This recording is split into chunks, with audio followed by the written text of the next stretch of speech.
It's December 23rd. We're a little early. It's Thursday instead of Friday. It is Christmas after all, so it's important for me to be charitable, which is unlike anyone connected with the credit markets or the bond market, where really just crushing realism is the order of the day. And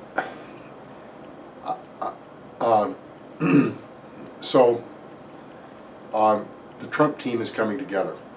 We're looking back at not quite 2 months, 7 weeks since the election, trying to figure out why markets have behaved the way they are and what it all means. And as each new Trump arrival, not yet confirmed, but each new official is appointed, we get a bigger pattern of what's likely to come ahead. And it's really very strange. It's going to be unstable. We're going to lurch from one thing to another while the Trump team tries to integrate with Congress, which hasn't changed. Congress is as it was.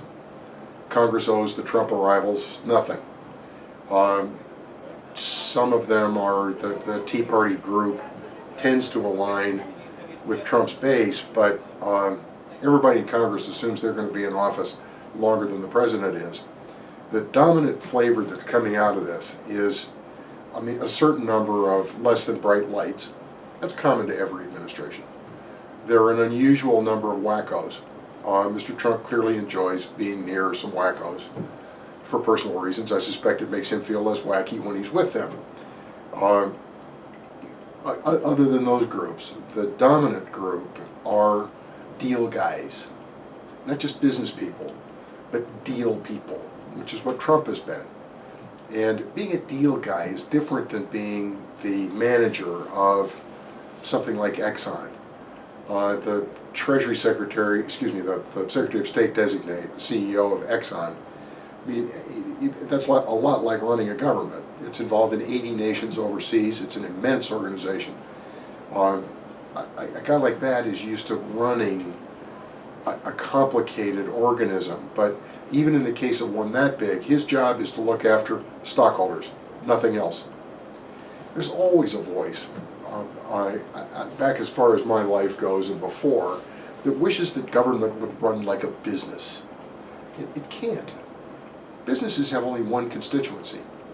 They get big arguments about how best to serve that constituency, but you boil it down, they ain't nothing except stockholders. And the stockholders ultimately will express their wishes through the board and through stock prices. These deal guys, they're not bad people. They're not necessarily hit and run people, but they have no experience with running an organization as big as this is. The U.S. government's arguably the biggest organization on earth. And the United States government has many, many constituencies. It arguably has 320 million constituents, citizens, all with very different ideas about what they need, objectively different ideas about what government should do for them. And the crew that Trump is assembling has no history with any of that. It could be good, it might not be. But what it's got to do is to integrate with the leaders of Congress and the rest of government.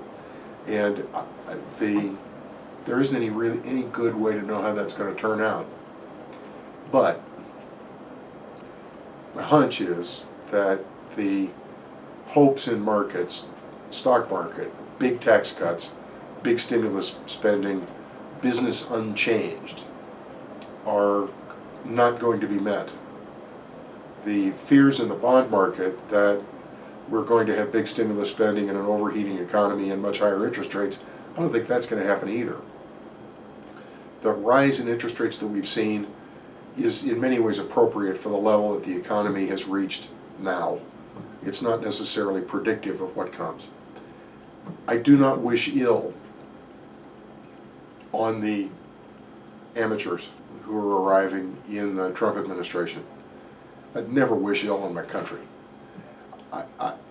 However, this is Christmas, and meaning nothing religious that would get me in trouble by saying Merry Christmas to one and all.